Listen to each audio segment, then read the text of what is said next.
안녕하세요. 오늘 저희가 함께 살펴볼 자료는 용서와 사랑으로 두려움을 극복하다. 이 글의 일부인데요. 시작부터 상당히 강렬해요. 마음의 평화를 얻는 열쇠가 완전한 용서에 있다. 이렇게 말하거든요. 흥미롭죠? 그래서 오늘은 이 내용을 가지고 우리가 왜 가끔 이렇게 뭔가 부족하다고 느끼는지, 또 왜 두려워하는지, 그리고 이 글이 말하는 어떤 해법이랄까? 그런 건 뭔지 한번 깊이 파고들어 보려고 합니다. 여러분의 생각이나 인식을 좀 넓히는 그런 시간이 되면 좋겠습니다. 네, 이 글은 우리가 느끼는 그 결핍감 있잖아요. 이게 사실은 어떤 근원적인 존재, 그래서는 신이라고도 하는데, 신과의 연결이 끊어졌다는 그런 잘못된 믿음, 즉, 분리감에서 오는 인식의 왜곡이다. 이렇게 설명을 해요. 그리고 이 분리감이 그럼 어떻게 우리 안에 그 두려움과 또 연결되는지 그걸 좀 살펴보는 게 중요할 것 같습니다. 아, 분리감. 그래서는 이 분리 이전에는, 그러니까 원래는 부족함이라는 개념 자체가 없었다고 하더라고요. 근데 우리가 스스로를 좀 분리되고 부족한 존재다 이렇게 여기기 시작하면서부터 여러 가지 필요, 영어로는 needs라고 하죠. 이게 생겨났다고 설명을 해요. 이게 우리가 계속 뭔가 부족하다고 느끼는 근본적인 이유다.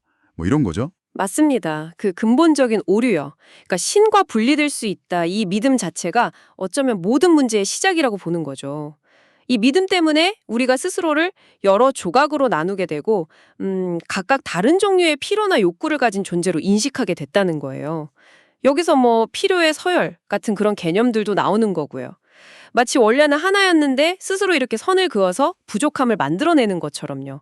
이 분리감이야말로 우리가 진짜 바로잡아야 할 유일한 결핍이다. 이렇게 강조합니다. 그렇군요. 그럼 이 분리감과 필요라는 개념에서 그 두려움은 어떻게 나타나는 건가요? 아, 바로 그 지점인데요. 글을 보면 두려움은 밖에서 오는 게 아니고요. 우리가 스스로 만들어낸 거라고 해요. 그리고 우리가 그걸 진짜라고 믿으니까 우리 삶에서 되게 강력한 힘을 발휘하는 것처럼 느껴진다는 거죠. 약간 우리가 상상 속에 괴물을 만들어 놓고 그걸 진심으로 무서워하는 거랑 좀 비슷하자고 볼 수 있겠네요. 아, 우리가 만들었기 때문에 현실처럼 느껴진다. 흥미로운데요. 근데 동시에 좀 받아들이기 어려울 수도 있겠다 싶어요. 우리가 일상에서 느끼는 두려움은 너무 생생하잖아요. 그렇죠. 그래서 이 글은 이 세상, 그러니까 우리가 살아가는 이 경험 세계의 진짜 목적이요. 바로 그 두려움이 사실은 실체가 없다는 것을 우리가 깨닫도록, 즉 두려움에 대한 우리의 그 믿음을 교정하는 데 있다고 봐요. 우리가 두려움의 영향을 통제하기 어려운 이유도 결국 우리가 그걸 만들어내고 또 진짜라고 믿기 때문이다. 이렇게 설명하고요. 아, 그래서 교정이 필요하다. 네. 그 교정의 핵심 원리가 바로 그 유명한 구절이군요. 완전한 사랑은 두려움을 몰아낸다. 이거죠. 정확합니다. 이 구절을 그냥 위로나 격언 정도로 보는 게 아니라 거의 우주의 근본 법칙처럼 제시를 해요.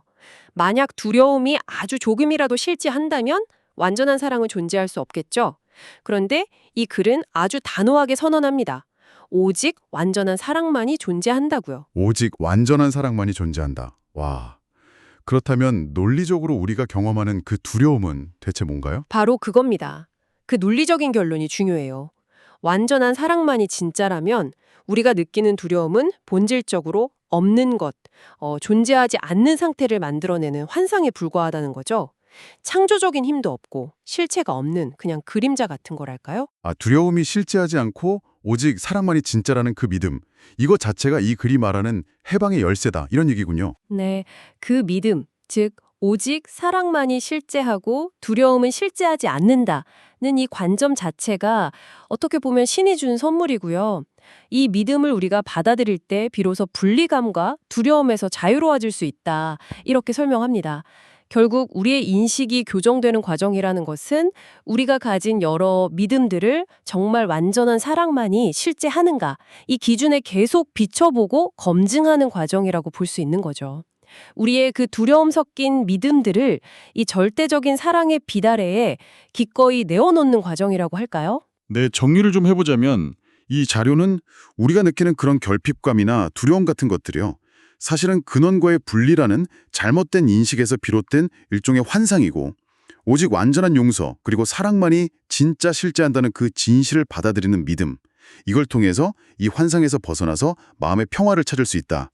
이렇게 이야기하고 있네요. 네, 마지막으로 여러분께 한번 생각해 볼 만한 질문을 던져보고 싶어요.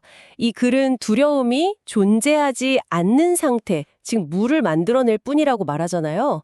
만약 여러분께서 지금 경험하고 계시는 크고 작은 두려움들을 이건 실제하지 않는 환상일 뿐이다 라고 여기고 그 대신에 오직 완전한 사랑만이 존재한다는 그 관점에서 그 상황들을 한번 바라보기 시작한다면 과연 여러분의 경험과 인식에는 어떤 변화가 일어날 수 있을까요? 이 자료가 제시하는 가장 강력한 실험이자 또 탐구 지점이 아닐까, 네, 그렇게 생각합니다.